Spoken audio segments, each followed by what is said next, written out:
स्वागत है आपका भीम न्यूज इंडिया, देश के सबसे प्रमुख और विश्वसनीय चैनल में।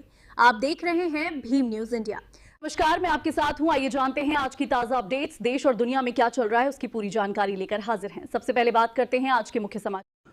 भीम न्यूज इंडिया देख रहे हैं विनय कुमार सिंगल के साथ। भाजपा के पूर्व सांसद वरुण गांधी अपनी ही पार्टी के खिलाफ खड़े हुए। उन्होंने कहा कि देश में बेरोजगारी की समस्या जिस तरीके से बढ़ रही है, सरकार को उस पर उचित कदम उठाने चाहिए।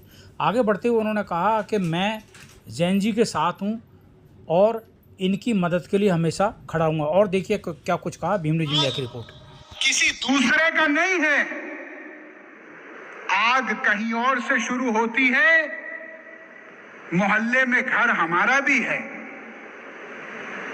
हम लोगों को इस बात का ध्यान देना है, ये 1,60,00,000 नौकरियां, लगभग 1 करोड़ केंद्रीय सरकार की और लगभग 70-75 लाख लगभग राज्य सरकारों, इसकी भरपाई के लिए हम लोगों को लगातार अपनी बात जगह जगह पे रखनी है। सरकार अक्सर ये कहती है कि हमारे पास आर्थिक प्रबंध इस समय नहीं है। ये बात सही नहीं है। क्यों? जब सरकारी नौकरी बनती है तो कोई भी सरकारी नौकरी हवा में नहीं बनती। सरकारी नौकरी बनने के साथ साथ ज्यों का त्यों आर्थिक प्रबंध होता है। अगर उस पैसे का कहीं और उपयोग हो गया तो इसके जिम्मेदार देश के नौजवान, देश के किसान और हमारे नौकरी ढूंढने वाली पीढ़ी नहीं है।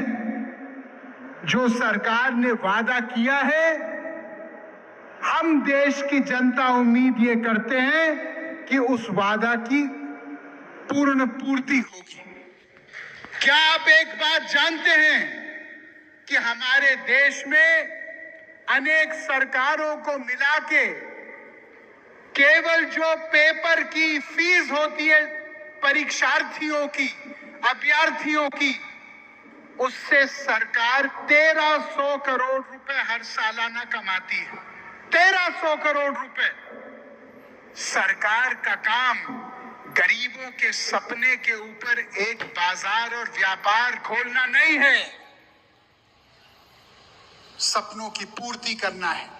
मैं सरकार से निवेदन करना चाहता हूं कि जो परीक्षार्थी है उसके एग्जाम देने पर यदि जगह नहीं मिली तो मेरा हाथ जोड़ के निवेदन है कि सरकार उनका एग्जाम फीस उनको लौटाना चाहिए वापस। कोई भी पारदर्शिता या समय सीमाबद्ध प्रणाली नहीं है हमारे देश में। आप जानते हो कि अक्सर ऐसा होता है कि 2016 में कोई परीक्षा लिखता है और ज्वाइनिंग लोगों की होती है 2022 में। क्यों?